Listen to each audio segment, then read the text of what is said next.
A very good morning to all the students. हम कल पढ़ रहे थे एग्रीकल्चरल क्रेडिट, उसको कंटिन्यू करते हैं। कल हमने बहुत सारी बातें जानी थी कि क्रेडिट द बेसिक इनपुट है फॉर एग्रीकल्चर। इंडिया में बहुत ज़्यादा ज़रूरत है क्योंकि Indian farmers are not very prosperous और पहले से ही उनका बहुत एक्सप्लॉयटेशन हो चुका है मनी लेंडर्स के द्वारा।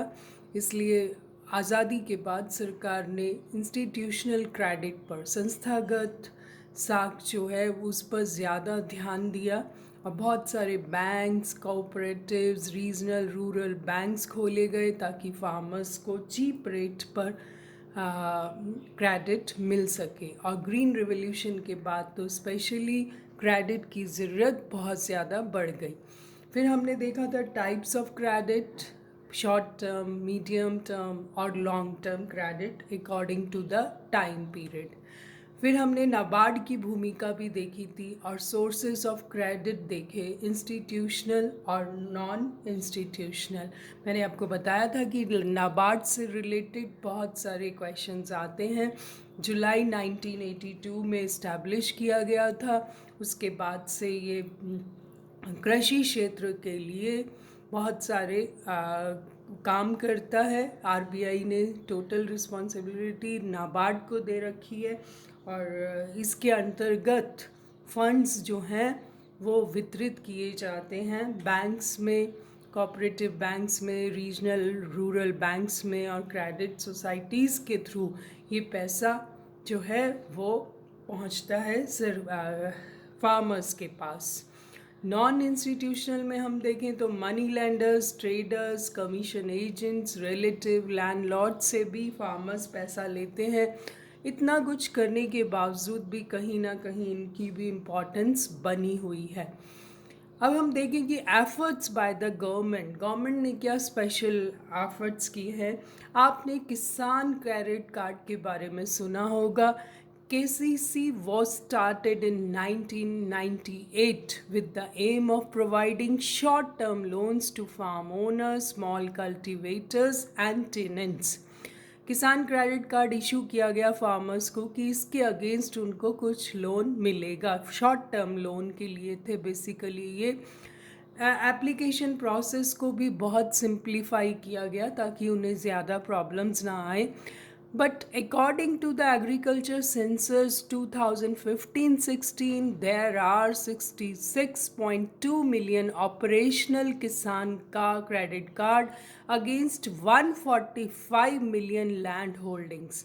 हमारे देश में 15-16 में जो एक सर्वे हुआ, एग्रीकल्चर सेंसस होता है, उसमें बताया गया कि 145 मिलियन लैंड होल्डिंग्स हैं। उनके अगेंस्ट आज भी मतलब 15-16 के टाइम पर भी 66.2 मिलियन किसान क्रेडिट कार्ड काम कर रहे थे। तो even after 20 years of the scheme, 20 साल होने के बाद भी लगभग सिर्फ 45% फार्मर्स के पास भी किसान क्रेडिट कार्ड था। तो ये इतने एफर्ट्स करने के बाद भी सरकार के अभी भी जो हर किसान के पास किसान क्रेडिट कार्ड होना चाहिए वो सिर्फ 45% के पास ही है। और इस लोन का रीपेमेंट भी सिंप्लीफाई किया गया because it depends on the harvesting season, क्योंकि किसान लोन तभी वापस करता है जब उसका फसल अच्छी होती है और कोई प्रॉब्लम नहीं आती। तो सिंप्लीफाई कर दिया गया कि ताकि इस किसान को कोई दिक्कत नहीं आए। Investment loans are also provided for irrigation, agriculture, mechanization, land development and post harvest management। ये भी इन्वेस्टमेंट लोन्स भी गए। फिर सरकार ने एक इंटरेस्ट सबवेंशन स्कीम भी चालू की। ये भी शॉर्ट टर्म लोन्स देती थी सरकार को at subsidised interest rate. This policy came into effect from kharif 2006-07। 2006-07 में खरीफ की फसल के साथ ही ये वाली स्कीम भी लागू की गई। तो ये एफर्ट्स टाइम पर गवर्नमेंट के द्वारा किए जाते हैं। अभी भी आपने देखा है कि सरकार ने इन कैश ₹6,000 पर फार्मर डालने की घोषणा भी की थी, क्योंकि फार्मर्स की प्रॉब्लम्स बहुत ज़्यादा बढ़ गई हैं।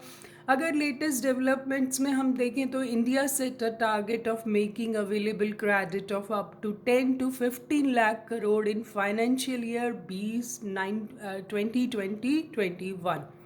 अभी जो टारगेट रखा है एग्रीकल्चर क्रेडिट का, कृषि साख का, वो 10 से 15 लाख करोड़ का रखा है। और 16 step action plan to double farmers income by 2022। 22 तक फार्मर्स की इनकम डबल करने का एक एक्शन प्लान बनाया गया है। उसके 16 स्टेप्स हैं। A total of rupees 2.83 lakh crore for agriculture and allied services has been allotted in the latest budget। जो बजट प्रस्तुत किया गया था हमारी फाइनेंस मिनिस्टर के द्वारा, उन्होंने 2.83 लाख करोड़ रुपए एग्रीकल्चर और एलाइड सर्विस, उससे रिलेटेड सर्विसेज के लिए देने की घोषणा की थी नए बजट में। इतना सब कुछ होने के बाद भी किसान की प्रॉब्लम्स कम नहीं हो रही।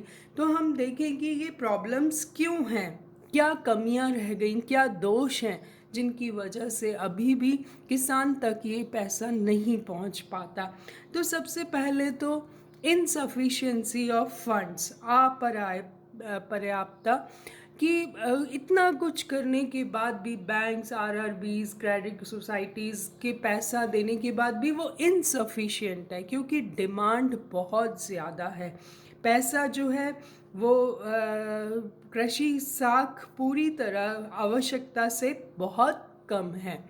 दूसरा रीज़न देखें तो हम इनएडिक्वेट अमाउंट ऑफ सैंक्शन, जितना ऋण एक किसान मांगता है उतना ऋण उसे नहीं दिया जाता। फॉर एग्ज़ाम्पल, अगर वो 5 लाख मांगता है तो उसे 2 लाख ही दिया जाता है। इसकी वजह से क्या होता है कि जिस काम के लिए उसने ऋण मांगा था वो पूरा नहीं होता, और वो डाइवर्ट कर देता है लोन को for some unproductive use.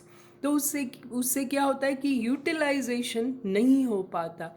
Next है lesser attention to marginal farmers. हम जानते हैं कि हमारे यहाँ मार्जिनल फार्मर्स हैं जो बिल्कुल हैंड टू माउथ हैं। उन फार्मर्स के लिए कोई विशेष काम नहीं हुआ, क्योंकि उनके पास लीगल डॉक्यूमेंट्स ही नहीं है, उनके पास ज़मीन के कागजात नहीं हैं, वो अपनी ओनरशिप शो नहीं कर पाते, इसलिए वो इन लोन से वंचित रह जाते हैं।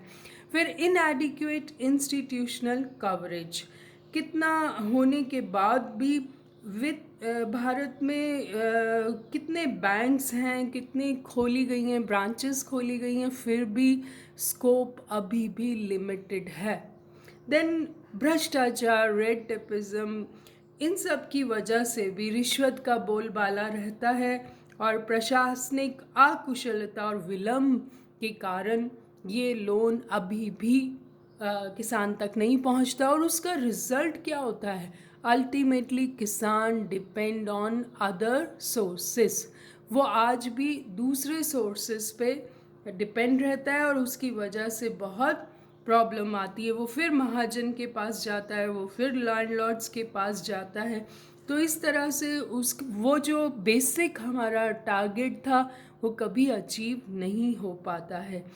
पक्षपात भी बहुत होता है, ऋण देने में पक्षपात भी अधिक है। समृद्ध जो किसान जमींदार हैं, छोटे निर्धन किसानों की आवश्यक ऋणों से वंचित हो जाते हैं, और पक्षपात की वजह से या कमीशन दे देते हैं किसान, और उसकी वजह से भी जिन लोगों को एक्चुअली चाहिए उनको नहीं मिलता।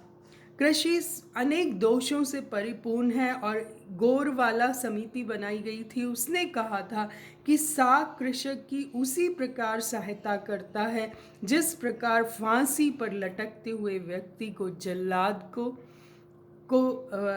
लटकते हुए व्यक्ति को जल्लाद की रस्सी। तो ये बहुत ही शोचनीय स्थिति है कि हम आज भी इतने सालों, आज़ादी के इतने सालों बाद भी प्रॉब्लम्स किसानों की हल नहीं कर पाए हैं। तो इसलिए हमें ये ध्यान रखना है कि इन सब चीज़ों से ऊपर उठना है। अगर हम कुछ सुझाव देखें तो सुझाव में सहकारी समितियों का विस्तार व विकास होना चाहिए ताकि किसान तक ऋण पहुंच सके। व्यापारिक बैंकों को कृषि साख में अधिक सहयोग देना चाहिए। बैंक्स जो हैं वो प्रॉफिट मोटिव से काम करते हैं, तो ऐसे में किसान को पूरी सहायता नहीं मिल पाती।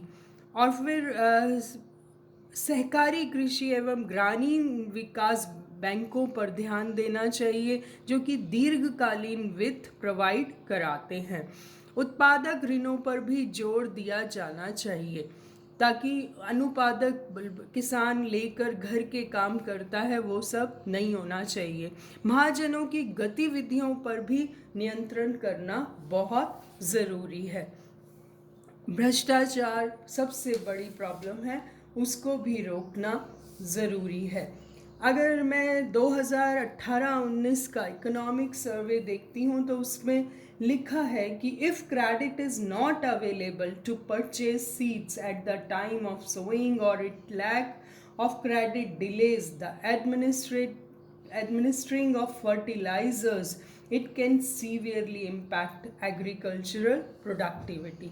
ये सर्वे भी यही कहता है अगर वक्त पर किसान को जो लोन है वो जिस काम के लिए ले रहा है वो नहीं मिलता तो फिर उस लोन का very purpose is defeated.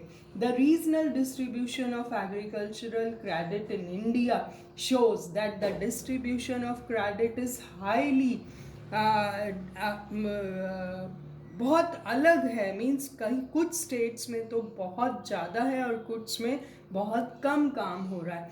It is seen that the distribution of agricultural credit is low in north eastern हिली एंड ईस्टर्न स्टेट्स।